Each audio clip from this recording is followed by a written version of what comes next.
Hello everyone, let us discuss about the anti-ulcer drugs. And first we should know about what is ulcer.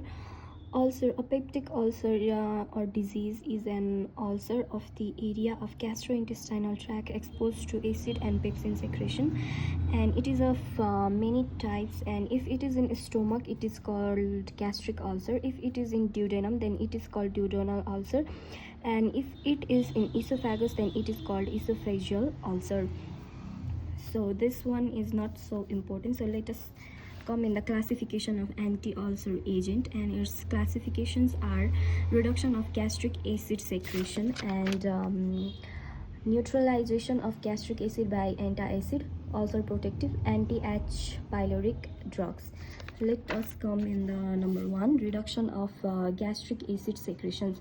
It includes the H2 blockers, it is antihistamine blockers and proton pump inhibitors, anticholinergic, and prostaglandin analogs. It is called or it can also be called as PG analogs.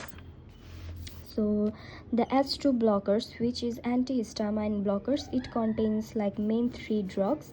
It is cimetidine, ranitidine, famotidine. And proton pump inhibitors, they are omeprazole, lansoprazole, pantoprazole, or esomeprazole.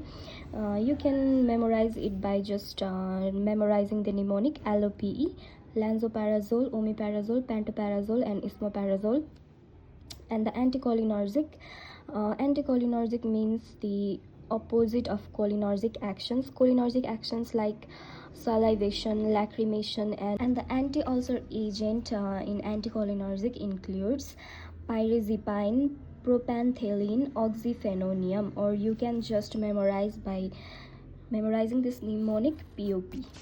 And let's discuss about the next one, which is prostaglandin analog, and it has only one drug, and it is misoprostol. B number, neutralization of gastric acid by antacids, and it is of two types, systemic and non-systemic. Systemic includes sodium bicarbonate and sodium citrate, and non-systemic includes magnesium hydroxide, magnesium trisilicate, aluminum hydroxide gel, and calcium carbonate.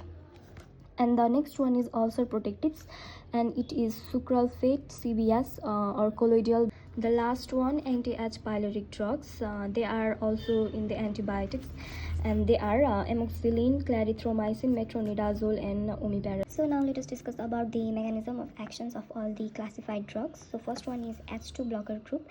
That means this type of group inhibit the action of histamine in the gastrointestinal tract. The action of histamine is that it produces the gastric acid for the digestion. So in this case, the histamine produce more and more gastric acid, which cause the peptic ulcer. So H2 blockers block the action of this histamine. So Drugs we have already discussed earlier, and the major drug are ranitidine and cimetidine.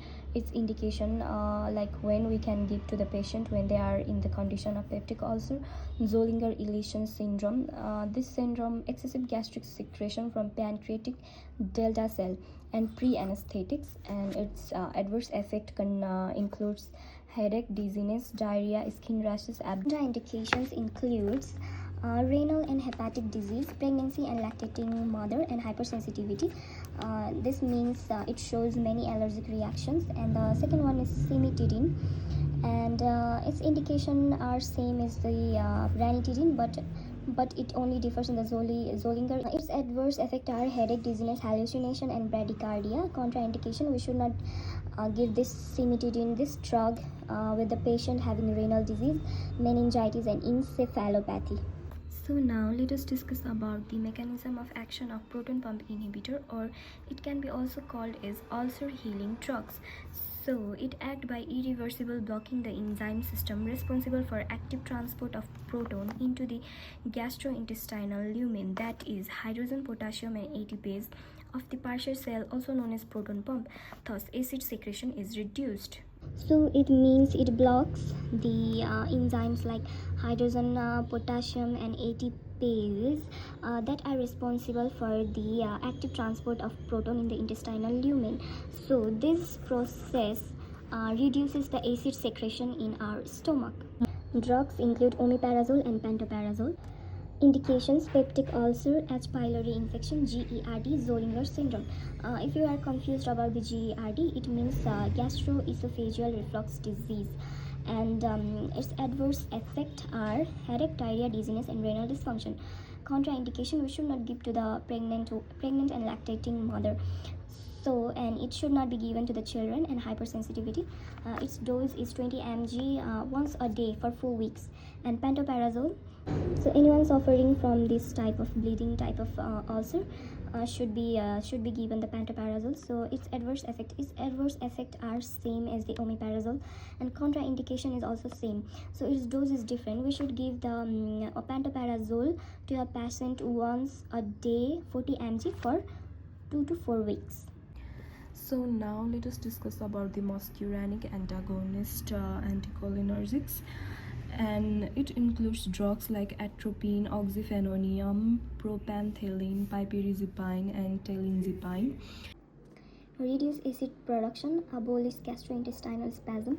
Its mechanism of action. The mechanism of action includes reduced meal-stimulated HCl secretion by reversible blockade of muscarinic YAM1 receptor on the cell bodies of the intramural cholinergic ganglia. Receptor on parietal cells are M3. So it is unpopular as the first choice because of the high incidence of anticholinergic side effects like dry mouth and blurred vision. So it is unpopular. And the fourth one is prostaglandin analogs, which include the misoprostol, and its action are inhibit gastric acid secretion, exhibit cytoprotective activity, enhance local production of mucus and bicarbonate, promote local cell regeneration, help to maintain mucosal blood.